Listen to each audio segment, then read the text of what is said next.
Tonight, the inauguration of Pope Leo XIV, a day sent from the heavens. St Peter's Square, bathed in sunshine, will take you there live. World leaders rolling in. Our Prime Minister, one of many Australians, the most significant stop on his overseas tour. Caught in the act, a Petersham vandal wanted for weeks, messages of love and unity covered with symbols of hate. A shake-up for Sydney renters and landlords starting tomorrow, but we're still way behind the rest of the country. Deadly disaster in New York City. A Navy tall ship ploughs into the Brooklyn Bridge.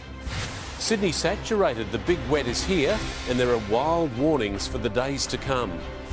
And return of the King. Clint Gutherson leads the Dragons to a Broncos boil-over as Laurie Daly gets ready to name his Blues.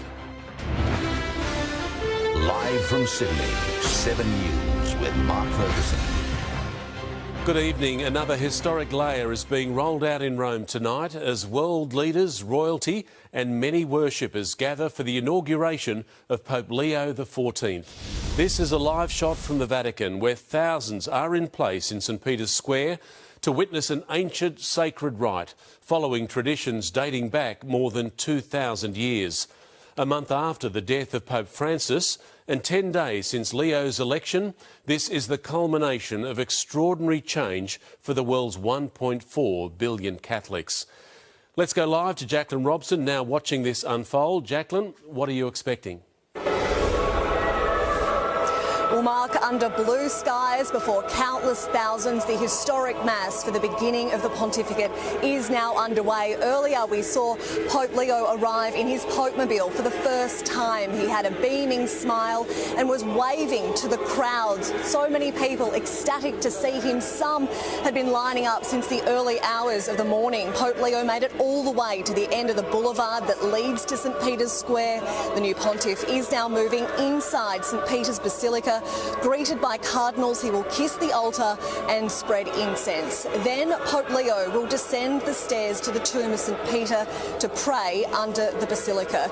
Deacons, led by a cardinal, will carry two holy papal objects: the fisherman's ring, the Pope's seal, and the pallium, a white stole with 5 crosses made of wool, a symbol of the Pope as the Good Shepherd. It will be brought outside as the Pope and cardinals take their place for Mass. This is where the Pope will accept the sacred ring and the pallium, confirming his assumption of the papacy. This is in front of the thousands who have gathered, the dignitaries and world leaders. We've seen US Vice President J.D. Vance, Ukrainian President Volodymyr Zelensky, and of course our very own Prime Minister Anthony Albanese. There will be holy readings spoken in Spanish, Greek and Latin. There will be prayers offered in Portuguese, French, Arabic, Polish and Chinese. There will be hymns and the Pope's all-important homily. Mark, this is of course the first American Pope. He is taking the Catholic Church on a new modern era, but the Pontiff is very much leaning into the more modern side of the Church. Mark? Quite extraordinary, Jacqueline. Thank you. We'll cross back to you later in the bulletin.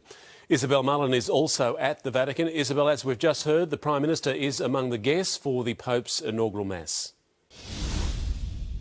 Mark, the Prime Minister is here at the Vatican representing Australia as world leaders gather on the sidelines of this historic event. Anthony Albanese will be looking to make deals today. It's rare for Prime Ministers and Presidents from every corner of the globe to all be in the one place at the one time. It presents a unique opportunity. The deals done here today reshaping diplomatic relations.